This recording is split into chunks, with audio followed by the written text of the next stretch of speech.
Заведующим сектором передвижных выставок БКУР КНЗ. Сейчас вам расскажу вкратце о том, как ту информацию, которую пытались до вас донести сначала Ширков Андрей Николаевич, затем Кириллов Андрей Николаевич, мы объясняем детям.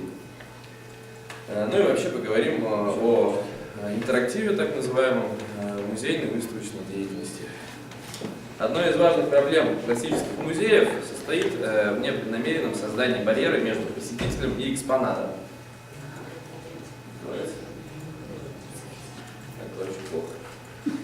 Барьер заключается в наличии различных инструкций, правил, норм и рекомендаций хранения и экспонирования музейных предметов. Разумеется, подобного рода установки возникают не на пустом месте.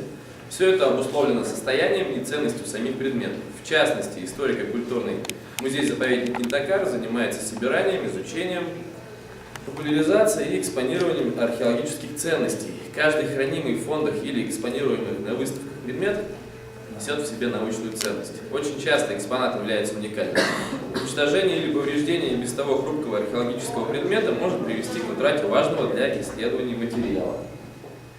Именно по этой причине и существуют различные нормы экспонирования, которые призваны уберечь предмет от внешнего механического воздействия. Вместе с тем, преодолеть барьер между посетителем и экспонатом может интерактивный способ построения выставки или экспозиции. Термин «интерактивный» можно и следует перевести как обоюдоактивный или взаимодеятельный. Из этого определения следует, что как только при проведении экскурсии вы задаете слушателю вопрос и получаете на него осмысленный ответ, то это и есть начало использования интерактивного метода. Интерактивным является тот экспонат, соответственно, который можно трогать и который по-разному откликается на различные воздействия, давая ответы на вопросы, предположения и догадки. Сам тип интерактивного музея, большая историческая справка, который на Западе часто называется детским, возник на рубеже 19 и 20 веков в Соединенных Штатах. Конкретно в 1899 году в Бруклине и спустя 14 лет в Бостоне. Пока оставьте, не замечайте.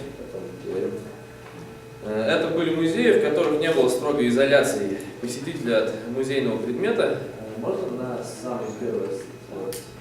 Обратите внимание, как выглядит классический музей. Это музей Кинтакар, то есть здесь мы видим с вами вот тот вот барьер, о котором я говорил, то есть все экспонаты, они находятся за стеклом витрин. Разумеется, трогать их руками нельзя, да? Почему я уже объяснил? То есть, может, еще показать пару слайдов? То есть все, разумеется, различные диорамы и так далее, они все огорожены от посетителей либо стеклом, либо какими-то другими препятствиями, что прямой доступ посетителя, разумеется, запрещает. Пока можете здесь находиться. Как я уже сказал, были созданы в Соединенных Штатах, я сейчас вам историческую справку небольшую читаю. Это были музеи, в которых не было строгой изоляции посетителя от музейного предмета.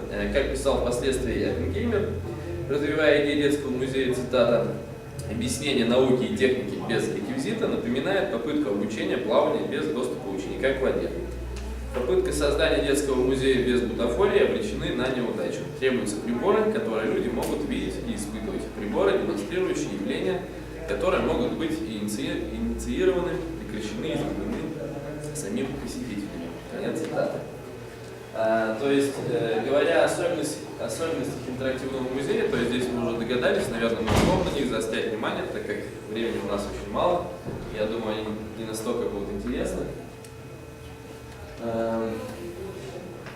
То есть основная особенность интерактивного музея, то есть то, что здесь имеются различные бутафории, то есть копии реальных предметов, которые можно использовать как наглядный материал, который можно давать людям, детям, которые могут трогать, дальше давайте, щупать и так далее, называйте как угодно. В частности, как эта идея этого интерактивного музея реализуется у нас в музее. Летом этого года мы решили попытаться воплотить этот метод в жизнь, и я считаю, что это у нас получилось довольно-таки удачно. То есть мы создали интерактивную выставку, которая называется «Гости к археологу». В частности, выставку за 3-4 месяца посетило более 850 человек. То есть для глаза это число такое значимое. То есть здесь мы видим первую часть непосредственно этой выставки, то есть здесь экскурсовод объясняет на наглядном материале основные понятия, то есть понятийный аппарат науки, то есть без этого мы никак не сможем дальше ребенку объяснить, что такое археология, чем она занимается. То есть непосредственно знакомились с хронологией, с принципами, понятиями этой науки, с методами датировки и так далее. Следующий слайд. Здесь мы уже непосредственно видим, как дети, то есть была создана интерактивная такая так называемая песочница, в которой были, если можно так сказать, закопаны экспонаты, бутафория та вот самая. И эту вот бутафорию дети с помощью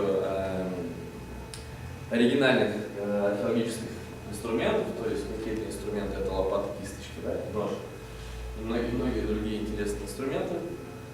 И с помощью этих инструментов дети ищут бутафорию. То есть различные наконечники стрел металлические, различные бусины, которые сделали художники, подвески, черепки, черепа животных и так далее. Следующий слайд.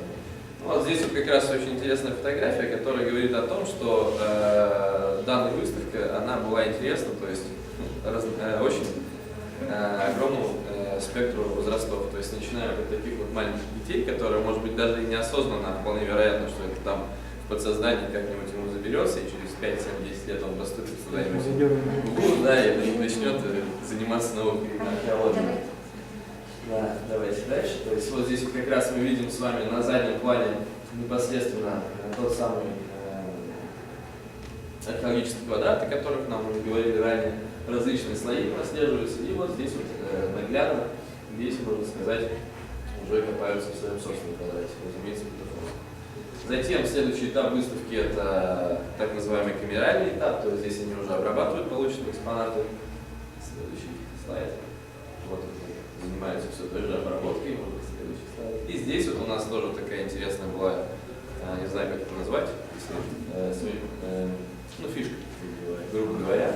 То есть здесь дети в темной палатке, при свете, ну, разумеется, света лампы не было, было искусственное освещение, то есть живого света керосиновой лампы не было, уже выдвигают различные гипотезы о том, как тот или иной предмет, который они обнаружили в песочнице, мог использоваться человеком, судят о его, разумеется, материальной, духовной культуре и так далее. Следующий слайд, пожалуйста. Вот здесь вот шапка, вот эта вот, которая передавалась каждому из детей, археологический профильный шлем. Ну и заключительный этап, те предметы, которые были обнаружены,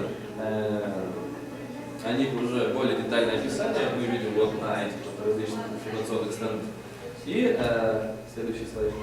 И здесь вот дети, вот эти вот предметы, они крепят при помощи магнитов, которые были, разумеется, замаскированы на вот эти вот стенды. То есть тем самым реконструируя, например, одежду мужчины, женщины, образы кузнеца, например, какие-то иные инструменты, допустим, орудия труда, украшения и так далее. Ну вот так вот, в принципе, это все одна часть выставки выглядит. У меня, в принципе, все. Если есть вопросы, какой возраст школьников? Какого класса? С младшего возраста до старшего. Там адаптированные были программы. И вопрос еще такой, насколько это будет интересно студентам историко-лингвистического факультета? Мне кажется, это будет очень интересно студентам историко-лингвистического факультета и тем, которые еще археологическую практику, может быть, даже не проходили. Почему бы им не потренироваться, не прийти познакомиться с принципами? И почему круглый стол уже начался? У нас остался один доклад. И почему бы, например, тем, которые уже не прошли практику, прийти просто освежить знания, может просто побаловаться, потому что студенты те же самые дети, то есть им интересно. А мы послушаем еще. Спасибо.